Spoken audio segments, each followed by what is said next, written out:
欢迎收看《新闻大白话》，我是主持人翟轩。马上欢迎一下这个阶段加入我们讨论的来宾。我们先来欢迎退役中将帅华明。主持人好，各位观众大家好。国际事务专家赖岳谦。主持人好，观众朋友大家好。还有台大哲学系教授苑举正。翟轩好，各位观众朋友大家好。好，昨天的这个2024B 的联合军演在13个小时结束了我们来看一下这个时间点的还原。其实昨天呢这样子快速的结束，有些人是松了一口气那看看他们其实是在昨天早上凌晨5点的时候，拂晓开始了军演。2024B 的联合演习是东部战区就发布了这样的一个消息。那到8点钟的时候，又有一个新消息出来，就是说4支海警舰艇编队呢展开了环岛的巡航管控。9点钟的时候呢，福建海警他们就是位在东引岛马祖的附近呢，他们开始进行综合的执法巡查。那到了下午的1点钟，辽宁号也加入了这一场的2024利剑 B 的演习，所以就把整个演习的这个态势紧张氛围又更加拉高因为大家本来就在猜测说辽宁号进入到了这个巴士海峡这边，是不是跟这一场的巡演有关这一场的军演有关？就后来的确他加入了这一场演习。那到了下午3点钟的时候，东部战区呢，他们就说在台湾的北部、南部，然后进行同步组织港风控这些科目的演练。所以大家很担心因为昨天其实在宣布的时候并没有宣布截止，就是这一场军演结束的时间点。但是呢，后来到了6点钟，也就是说接近傍晚的时候这个东部战区就宣布军演完成了，这个军演已经落幕了，才让这个台湾这边算是松了一口气那有些当然绿营的人士在讲说怎么那么短呢？还要再嘴一下这件事情那可是这一切是不是原本就在东部战区的安排当中？你看到东部战区在讲，这叫做一日快打速决，一击制敌还有全围，就是这个你看他们发布的这张图，陆海空火全围全域，所以他们是一个演练快速打击的方式。那岳渊谈天甚至在讲军事科学院的这个傅正南他就讲说，这一次呢主打行动就是一个进警进，也就是说呢，总体控制在13个小时之内来完成这样子的一个联合作战。他说，不论是实战或是演训，通常是在指挥控制、快速反应、行动衔接，还有后勤保障这边存在一个考验他说，这次特别是在这个夜间的能见度、可视性状况比较差的情况之下，来进行这种跨军种、跨地域以及跨连结多科目的实战演练。他说，所以难度是更高的。为什么是这样子？这速战速决的，这不是绿营的人还在那边好像很得意，还在那边讲说，哎呀，阮妈妈才1天才不到1天13个小时，他们真的可能搞不清楚现在目前解放军他们要打的一个进警进的一个速战速决的一个态势那当然，我们看到中国大陆的国防部他们讲说，这一次联合利剑 B 打的是谁？打的就是台独所以他们现在开始沟通的是一个双重层面的沟通。一方面，台独我对你展示出来，我随时要包围你，我可以拂晓出击，我现在还去翻了那个东部战区在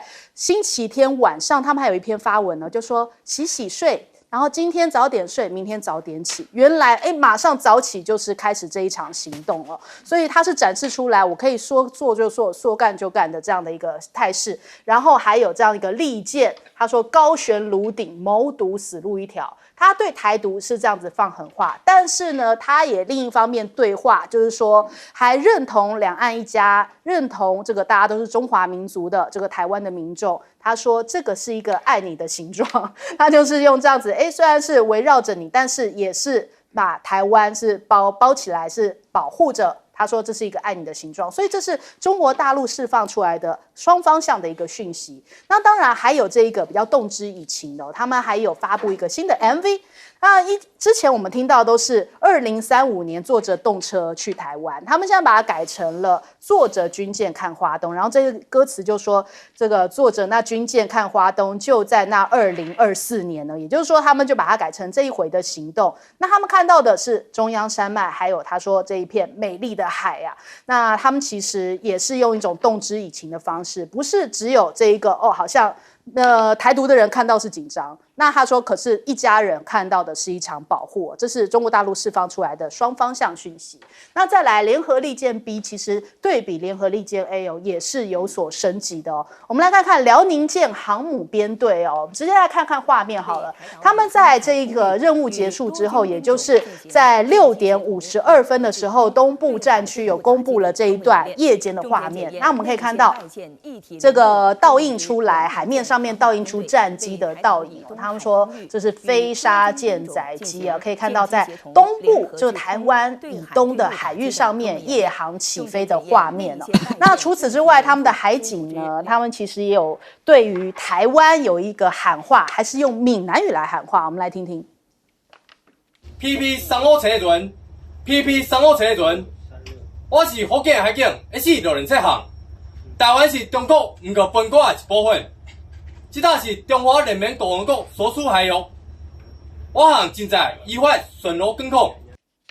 对，所以我们看到这一次其实跟以往不同的，就是第一次我们看到了这个航母的出现，然后第一次有海警围绕台湾的这个情况哦。那海警当中呢，还出现了排水量达到12000吨，堪比巡洋舰的2901号海警船，也是参加了这一次的这个军演。那等于说这次的阵容啊，扩大了2倍，比起上一次，连西安舰也出现啦。西安舰呢，他们其实是飞弹驱逐舰哦，在西南海域这边来参与对台的任务。那这一次呢，也是参与在这个战斗部署其中。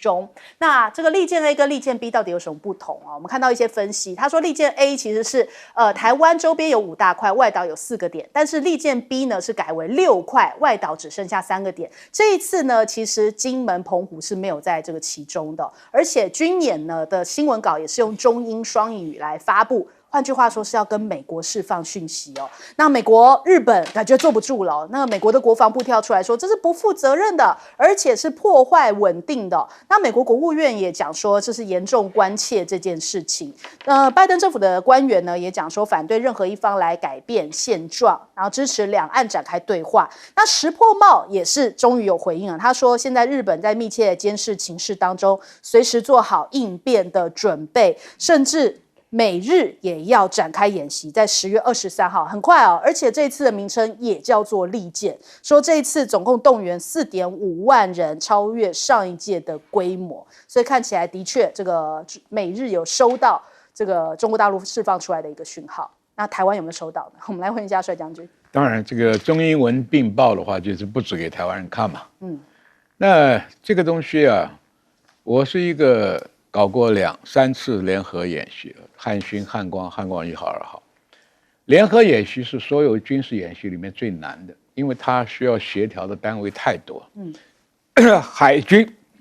海军里面各种舰只之间的联系，海军跟空军，海军跟陆战队，这都是要跨军种，而且很绵密的。像我们以前做这个大演习，大概前后从计划到成立小组，找到裁判，搞到部队分组和演习，到合组演习，半年。所以这一次他这么快，就反映出对你的国庆说话，对你这个国庆的前面的这个晚会说话，他就做出这么快的反应。那代表什么东西呢？代表他所有单独军种的对台湾的军演早就已经完成了，这是第一个。以前环岛演习那么多次嘛，它的分组演习可以讲完全达成了。第二个，这边从夜间启动，那你的案情所有东西的准备是不是都很够了？这个各位不要讲的以为很简单，每一条船要出来加油、加水、加弹，部队上船什么的，就要花很长时间。第二个，我们看中国大陆的这几个说辞，近，它可以穿越你的中线，已经逼进来了啊。紧是你所有的港口都被封锁了，就像勒脖子一样，因为它不需要再别的地方紧嘛。你港口被勒紧了，你就叫做封锁。第三个禁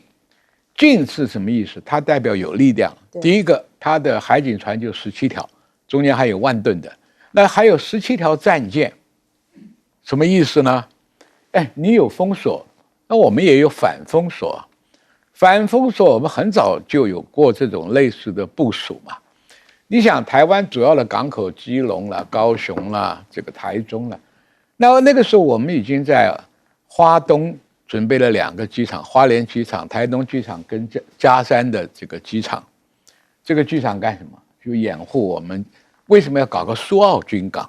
就是说我们预想被封锁的时候，西部海岸已经很容易被封锁，东部海岸有中央山脉的阻隔呢，那我们还可以把战略物资啊，从苏澳港在花莲跟嘉山基地的空军掩护下突到太平洋里面。我们那个时候的算法是因为太平洋里面可能有美国的舰队做掩护，那么我们的战略物资啊还可以维持一个畅通。所以他这次演习里面17条海警船里面还加17条军舰。那军舰的意思就是说，你要用反封锁的方式来的话，它的军事武力就马上可以到达。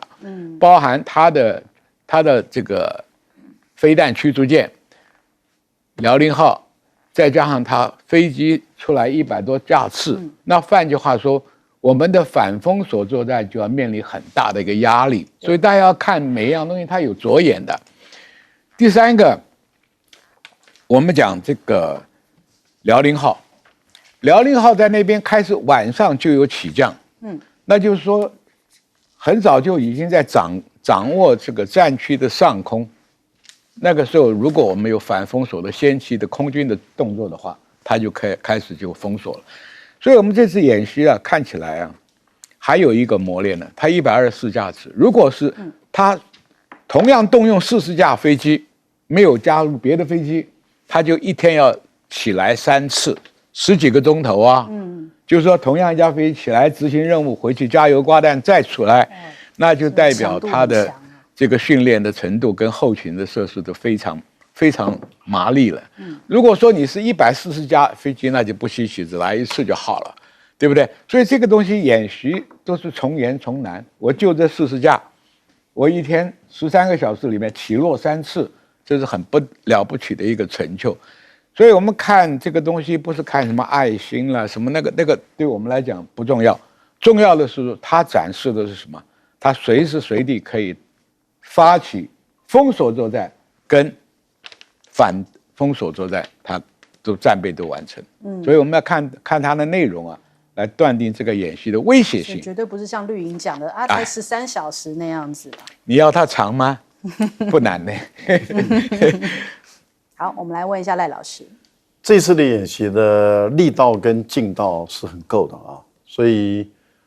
时间短，反而显得它的力量更加的强大。因为这个我们在军队看演习，我们一看就知道，150架的战机，2个完整的空中联队都全部上来，所以它至少是动用的3个空军师，最少，因为你不可能每一架战机都是能够飞的啊。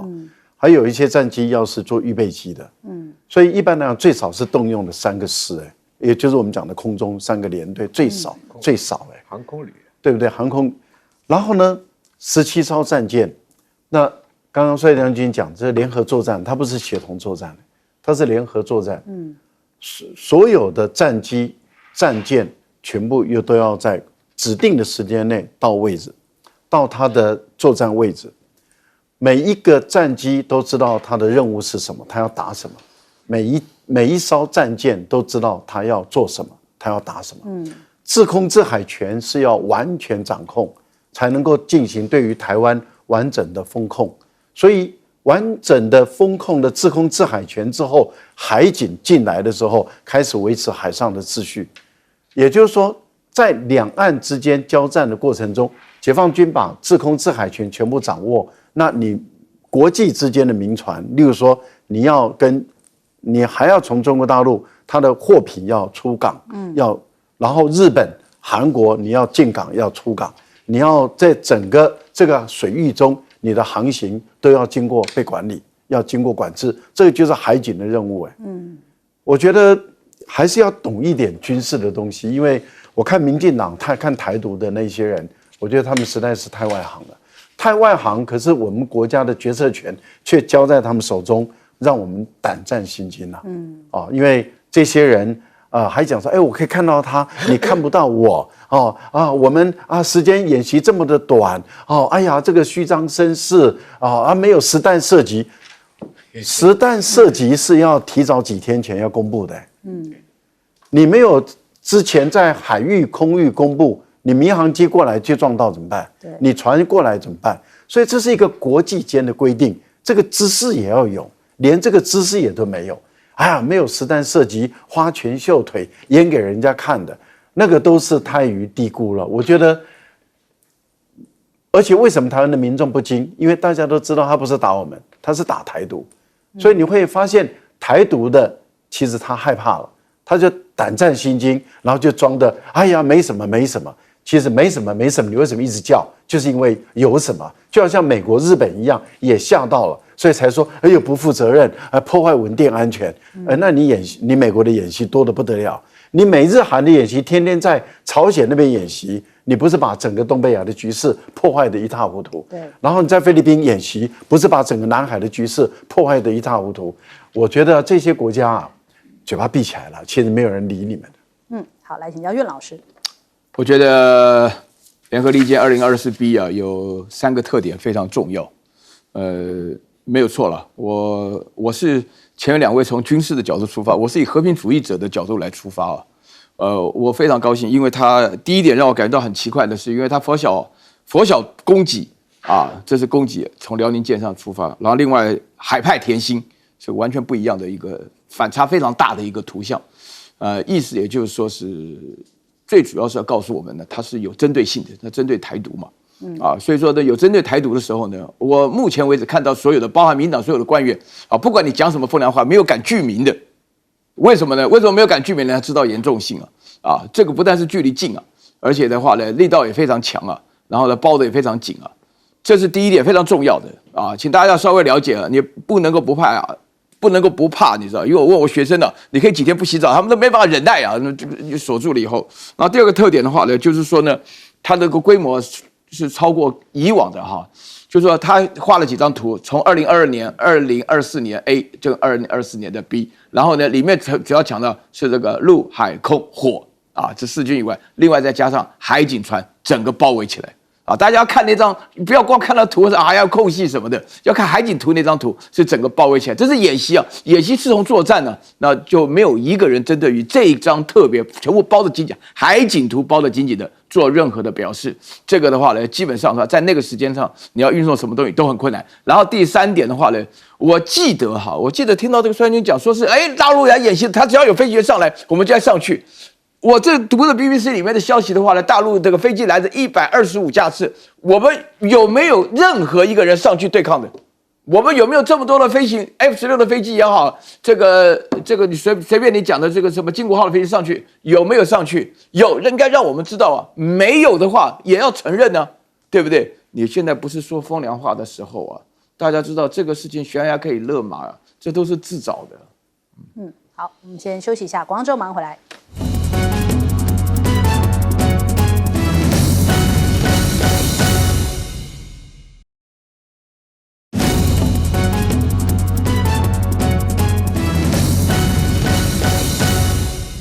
好，以黎是不是要变成一种持久战了？首先来看一下这次以色列杀到什么程度它竟然呢，就是也针对了基督教居民比较多的地区发动空袭，让大家觉得说，哇，因为大家知道以色列可能是比较很多基督徒会去这边以色列要朝圣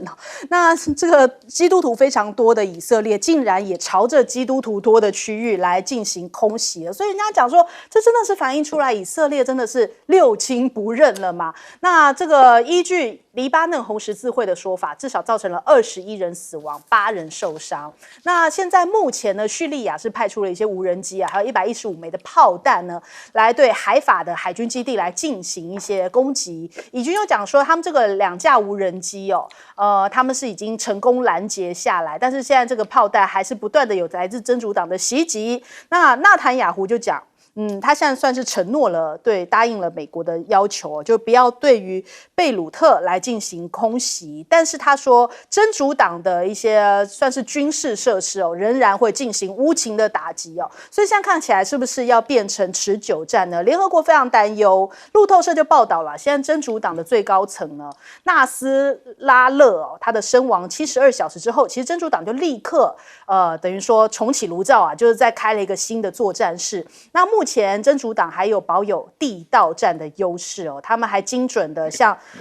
这个就是有一些精准的飞弹还没有使用，可能要迈向持久战，也会有机会变成一个地区性的冲突。现在这个大家很担心，这场战事看起来，因为以色列也不退，然后这个黎巴嫩现在也准备要启动它下一波的这个精准的这种武器的话，恐怕会有扩大的这个忧虑那再来看到以色列他们现在秀出来说，你们维和部队怎么好像是帮着真主党的呢？他们说在黎巴嫩南部这边看到了维和部队驻扎大概200公尺之处就发现到真主党的地道入口，里面有这个伊朗的啦、俄罗斯啦、北韩的啦这些武器那包含了像是直升机的这个直升机可以载的这个弹道迫击炮弹，还有摩托车以及长期供这个食宿的房间啊、食物啊，也就是说他们的好像一个基地一样那所以他们就要求你这个维和部队赶快撤离，你不要妨碍我现在要进攻了。那现在明确来说的话，是法国跟西班牙已经拒绝了。可是呢，纳坦雅胡就继续骂他就说，你们这些维和部队不能实现和平使命反而变成真主党的人质就是把维和部队骂得越来越难听了。那现在黎巴嫩的这个中国商会的主席他就讲啦，他说那个受到呼叫器爆炸案的影响，黎巴嫩等多国现在已经减少从西方来进口科技产品了，西方已经失去了他们的信任因为很担心，你不知道这个西方来的这种产品会不会存在有安全问题。那目前这个中国大陆的外交部长王毅也跟以色列的外长有通话，现在这个联黎部队他说是依据安理会决议授权执行维和任务以方应该要答应保障这个联黎部队人员的安全，因为现在目前是中方也在这其中嘛。他说中方希望这各方是慎重行事，避免局势陷入到恶性循环里头，希望不要是一直朝着这个维和部队来下手了。那还有这个伊朗这边，他们也讲就是他们是算是跟以色列有一个秘密通道，是经由报道这样子讲啦。他们说经由一个秘密管道向以色列传递一些讯息，就说你如果报复行动是有限度的话，那我就考虑呢，我们双方之间的交火可以暂时这一轮就可以结束了。那华盛顿邮报也提到了，纳坦雅胡跟拜登他有一个承诺，就是说接下来呢，他们攻击的会是伊朗的军事设施，因为拜登最担心的就是他会不会朝这个核设施来攻击嘛，所以他现在目前据报道讲说他是这样子承诺答应了这件事情。但是呢，欧洲议会的一些议员就在讲说，最近以色列一直在空袭7个不同的国家，其实欧洲跟美国应该要停止向以色列来供应武器。我们来听一下。7 different countries in the last week. International law and institutions are breaking down in front of our eyes. Europe and US must stop sending Israel arms. Our weapons are killing innocent people. More than a million people are already fled Lebanon, and the world leaders are saying nothing. There are no calls for peace, and we need a ceasefire on all fronts now. If only Israel accepts peace, hostages will be free. The wars can end. Otherwise, we must impose strong sanctions against Israel. 对，现在目前伊朗也是在朝几个方向，比方说跟这个也门的胡塞组织，还有加萨的哈马斯跟黎巴嫩真主党，现在他们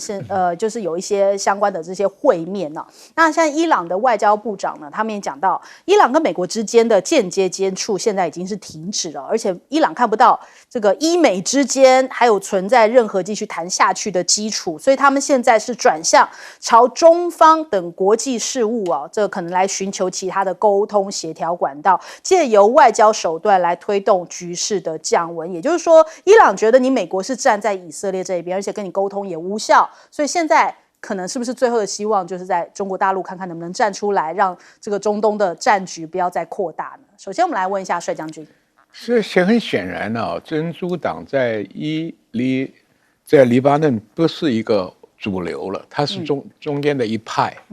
那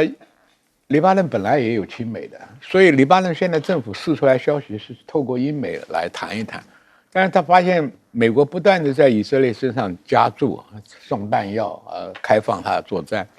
所以才会转向跟中国跟俄罗斯去谈一谈。那很显然，这个纳坦雅胡讲那个话，这不是人听的了。他说：“你那边发现了有北韩的武器，发现了有俄罗斯的武器，请问那些武器会比美国给你的武器精良吗？杀伤力大吗？那坑道通常都是一个弱势的军备国家要寻求自己的最大的安全保护才不得已挖的。那个现代化装备的强势国家，他才不挖嘞，对不对？他以攻势的手段去达成目标。第二个，以色列敢去冒天下之大不韪去碰联合国的联合部队，这就是什么？这是他的野心，就是要60公里。我跟观众讲，为什么要60公里的纵深？第一个，有天然的疆界，一条河，这第一个。第二个，全世界的火炮大概一般的火炮都是20公里以下，所以以前那个海岸线呢是18公里到20公里是这个领海，就是12海里就18公里吧。那现在的先进的火炮可以打了30公里、40公里，对不对？那火箭弹可以打了50-60公里，所以它一定要往前伸到60公里，因为你火箭弹不可能摆在边界上打，一定要在后面再加10公里，就脱离了火箭炮兵的威胁。他在以色列的戈兰海的居民才能赶回去再做屯垦的行为。屯垦是一个强盗行为，各位不要听得好听以为去种田。这些以色列的屯垦居民是拿了枪拿了炮把人家当地的居民给干掉了才占人家的地。所以以色列的战略目标是60公里，他当然希望你维和部队让，他好歹我给你面子，你让我不要打你，但是联合国撑得下这口气嘛。所以黎巴嫩的政府想从英美那边达到媾和的目的是已经失望了。现在的问题就是说，黎巴嫩手上少数超音速飞弹还是对以色列造成相当的困扰。就看俄罗斯是不是要给。但是俄罗斯现在俄乌战争自己的军火也蛮紧俏的。所以又去找中国试试看。中国大概不会介入了，不会介入。所以黎巴嫩的比较好的飞弹的数量就非常少。对以色列的威胁，讲老实话，并不是很大，不值得像以色列放出来的口号，饿死你这些不走的人，断水断粮、断资源、断救助，让你维和部队不能展开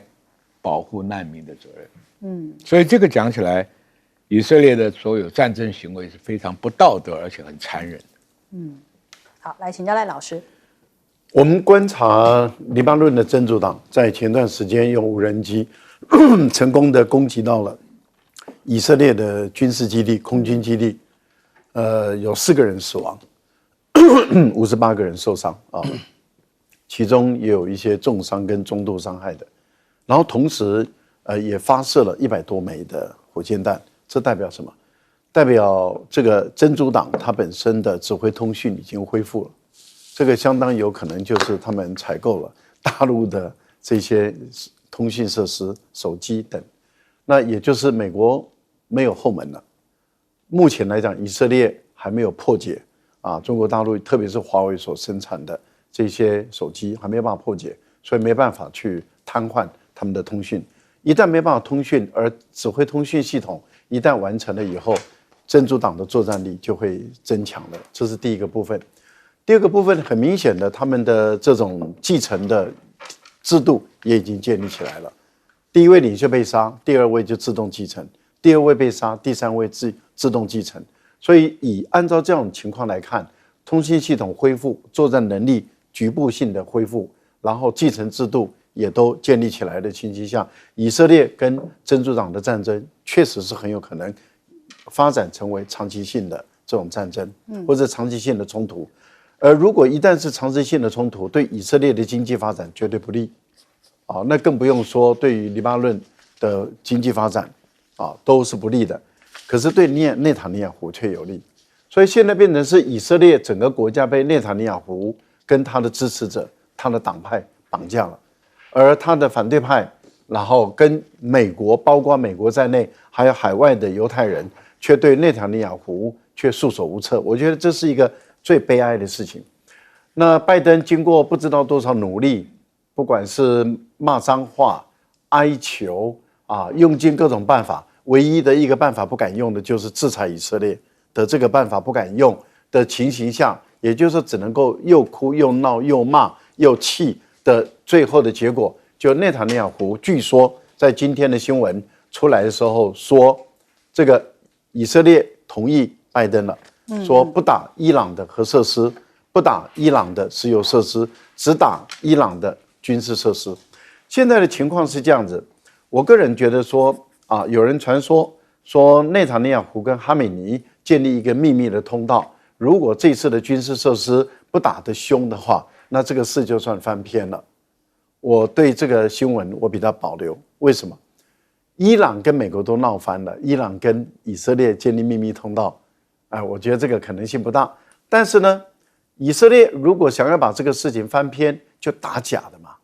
你的导弹的精准度足够你去打假的，你只要打假的，我们就可以劝伊朗就算了吧。那这样的话就不要打击打来打去了，因为看起来伊朗也没有打算要跟以色列全面交战，伊朗还是比较喜欢走向代理人战争。好，来请教俊老师。我成长的过程当中的话呢，从1976年开始就在看黎巴嫩的内战了。大家要了解黎巴嫩的联合国的维持和平部队是它有史以来最久的，我算了一下，已经46年了。那么这个部队的话维持这么久，有50个国家，有1万多人的联合国维持和平的部队，他们的主要目标是在维持和平。原来的话呢，是因为黎巴嫩有个内战，这个内战当中呢，基督教民兵跟这个巴勒斯坦游击队，那当然是阿拉伯人他们之间的内战的话呢，以色列的参战是比较支持基督教的。后来发觉，在实际上的情况影响下的话呢，就是准许了以色列同意了联合国的这个维持和平部队以后，他现在发觉这是个明显的错误。其中当中在这46年当中的话呢，以色列入侵过好多次这个不是第一次请大家要了解，目前为止的话呢，以色列的态势是非常明显。我必须强调，哈马斯对以色列来讲不是真正的威胁，以色列也根本就不觉得真主党会是一个什么真正的威胁。以色列觉得真正的威胁是伊朗的核能，就是核子弹了这个是他真正的威胁。那以色列本身来讲的话呢，我稍微有一点看法，我必须要说，纳坦雅胡的话，在以色列的国内声望是很高的，请大家要搞清楚那纳坦雅胡的话呢，这个战时内阁的话呢，从他的这个国防部长加兰特以及他的参谋总长哈勒维的话呢，他们都是非常团结合作。这个整个的过程有一点残忍，但他们的目标其实很明确，就是要建立一个大以色列。他们在所有的周遭国家，比如说叙利亚的戈兰高地，他不会还的，主要原因就是因为那边建立一个缓冲区。大家可以看那个地图，将来不小。黎巴嫩不大，而且在上面的话就到贝鲁特。我成长的过程当中，贝鲁特号称小巴黎是一个人人羡慕的都市但是现在打的是满目疮痍那么以色列本身来讲的话呢，就是要叫这个和平部队、维和部队赶快滚蛋这个已经讲得非常明显。所以呢，就善用了以色列的各式各样的宣传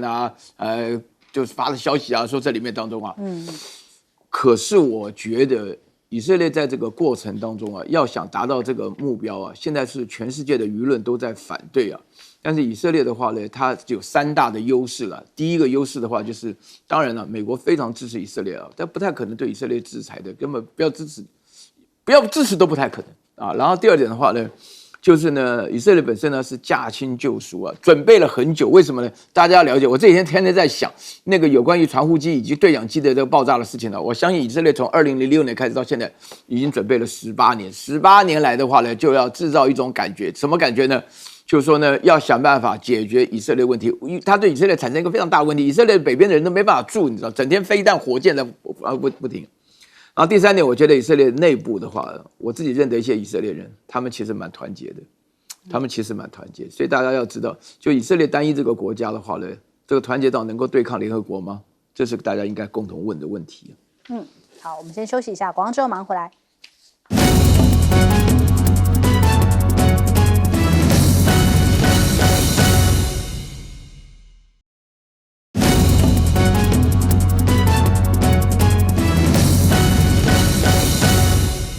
好，我们看到昨天联合利剑让大家觉得说台海好紧张，想不到更紧张的是在朝鲜哦，那真的已经炸了。刚刚有快讯出来，这个北韩真的已经开炸了，因为他现在非常生气南韩哦，所以他说跟南韩相连通的所有的这些干道啊、铁路啊，全部都开炸，爆破作业已经展开了，炸毁了连接南北海之间的这个京义线，还有呢东海线铁轨以及道路哦，所以他们现在已经动作起来了。那为什么这次那么生气呢？那其实就是南韩的军方哦，他们就是派出了一些这种无人机到了平壤的上空，所以触怒了这个朝鲜，就觉得说你怎么可以这么过分，跑到我们平壤上空，然后还假装不知情哦。那所以呢，我们看看这个南韩的军方呢，他们现在也在备战当中，他们说现在要朝这个军事分隔线来展开应对射击，来强调说现在正在加强监控跟警戒。那金宇镇他就讲说啊，这个美国你应该要出来负责任啊。那这如果有核保有国的主权被这个美国驯养的势力侵害，那么主人就是美国，你应当要负责。金正恩也提出要启动国家防卫力量，行使自卫权来维护国家的主权安全。那所以他们说要阐明要更强硬的政治军事的立场。那换句话说，俄罗斯现在是不是跟这个北韩就是朝鲜哦，这等于说绑得更紧了？那今年6月份的时候，普京去到了平壤跟金正恩碰面，现在签署了全面战略伙伴关系哦，加强军事国防安全的合作，也约定任何一方受到攻击的时候，另一方需要提供军事援助。换句话说，如果南北韩出现了一些交火的话，俄罗斯是会加入的哦。俄罗斯会一起围攻哦，一起围攻这个南韩哦。那所以这个事情不容小觑哦。那普京也在当地时间14号已经批准了这个内容，就是递交了国家杜马。那俄罗斯的外交部发言人扎哈罗娃也讲了，他说韩国当局应该要极其认真的对待平壤的警告，停止以鲁莽的行为来挑衅加剧半岛的局势。一旦这个激起紧张局势之后进一步升级，可能会引发真正的武装事件，到时候俄罗斯就会参战了吗？那再来看看中俄的会谈哦。现在董军这个中国大陆的国防部长董军在北京哦，跟到大陆来访问的俄罗斯防长贝洛索夫举行会谈。那贝洛索夫抵达了北京哦，董军也为他举行了欢迎仪式。贝洛索夫又讲说，现在中俄的军事合作是维护全球和地区和平稳定的一个重要力量啊，要跟中方一起落实，因为两国的领导人有共同的共识哦，就是要一起来共同应对安全的挑战。那挑战是谁？那可能是来自于美国的那个盟友啊，他们就是美国的这个集团们哦。所以在中俄来说，他们现在董军也回应了，他说中俄的友谊经得起考验，也会提升合作的时效。然后现在目前中俄的关系真的也是不断在提升哦。你看看他们现在军舰也在亚太地区联合巡逻，西北太平洋正在进行反潜的一些演习哦，有画面出来。那这是俄罗斯国际传真社的一个相关报道。那再来看一下。这个美国到底做好准备了吗？因为现在有很多的一些军事研究，看起来好像美国在打造潜舰上面哦，他说现在落后中国大陆差距非常惊人，因为美国一直以来好像都是保持着优势哦，不论是在潜舰的这个规模或是技术精密度，但是现在看起来已经被中国大陆还有其他崛起的竞争对手给削弱了。那美国媒体他就反制啊，就是我也发布一个空军的排名，就这空军排名，那大家看完之后就有一点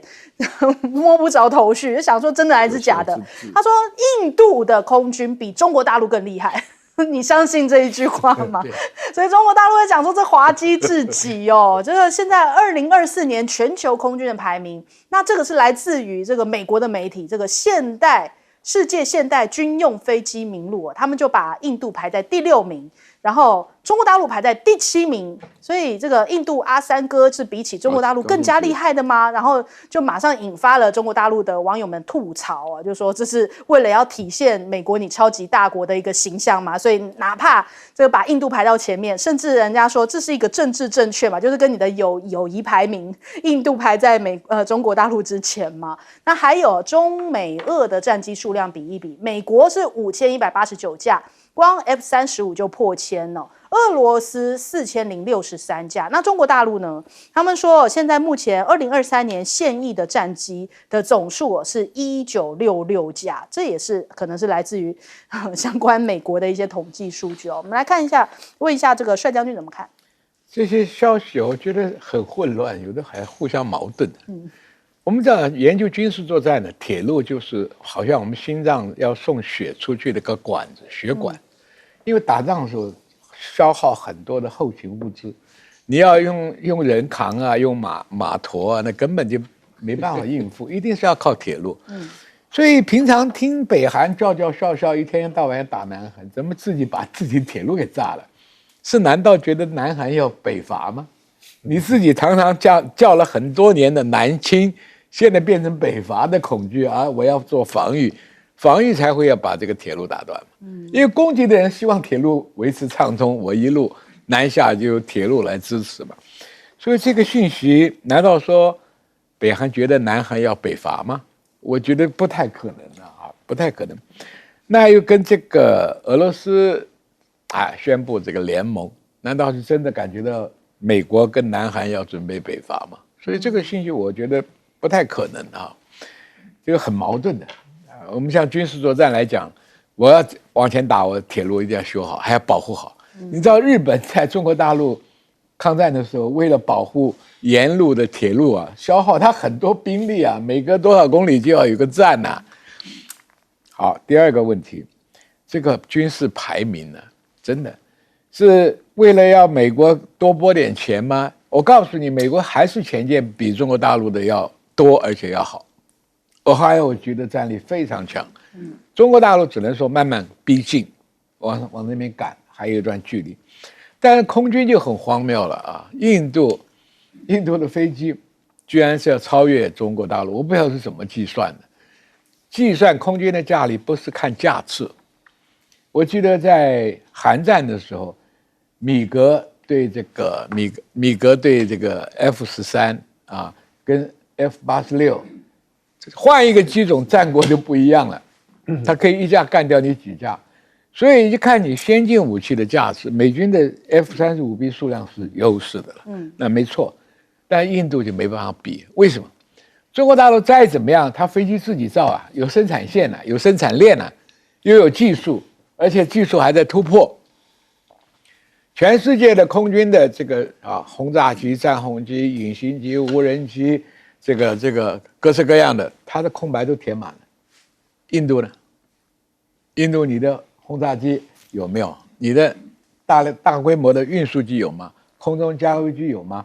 你的战斗机有吗？你不是苏联给的，就是跟法国买的，自己没有生产线。我跟你讲，没有生产的能力的军备啊，是很可怜的。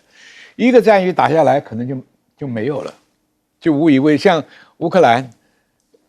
俄罗斯位置做得多狠呢？你不是跟外国要了10架这个 F-16吗？还没来我就开始打了，对不对？所以这个问题就是说，你有生产力，你才有持续战力，有持续战力才有局部空优，有局部空优，陆军、海军作战才有求胜的希望。所以你这个排名呢，我这个排名，我觉得根本不值一看了。好，来问赖老师。不过这个排名也很特别哈。因为这排名把美国排第1名、第2名、第4名、第5名，然后俄国是第3名，所以美国是前5名里面它包4名。为什么？它的空军第1名，海军空军第2名，海军陆战队空军第3名，国民警卫队的空军第4名这样，但是它是4、5名了，然后中间差一个印度不是俄罗斯的是第3名，印度是第6名，中国大陆第7所以名。事实上，如果把美国合在一起，印度是世界第3，就对。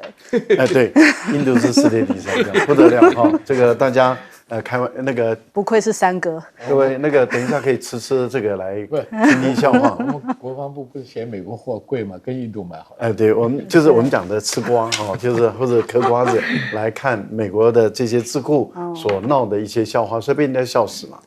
因为大家都知道，中国大陆淘汰了一大批战机歼7，然后把它改装成为无人机，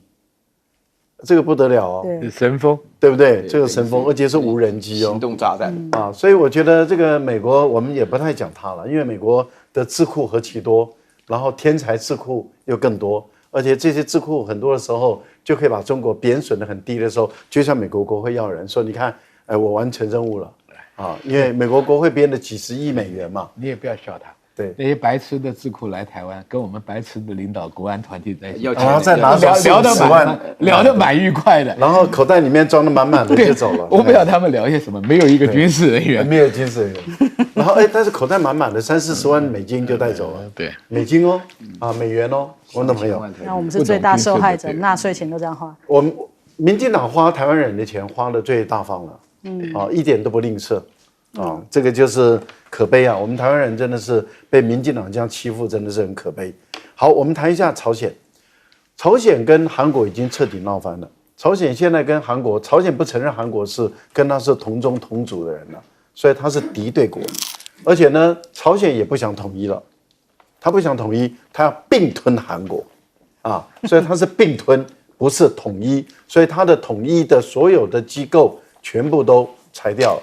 他现在是要并吞韩国，这是一个不同的国家，是一个敌对国，是一个敌人，要把它并吞。我觉得这个是2个国家是彻底闹翻，原因在哪里？各位想想，换一个总统换那么多，前任的总统文在寅，他努力的要修补两韩的关系，换了这位好战的总统，你看两韩的关系变成敌对的敌人的关系。这个月还没过完，月中而已。韩国派的他的无人机3次进驻平壤，给人家丢宣传弹。那对于朝鲜来说的话，我就给你丢垃圾。过去是粪从天上来，现在是垃圾从天上来。那两国之间已经闹得这么的严重，我觉得目前来看的话，一触即发了。就是说，如果今天尹锡悦再强烈一点，那金正恩可能就不客气了。好，来请教苑老师。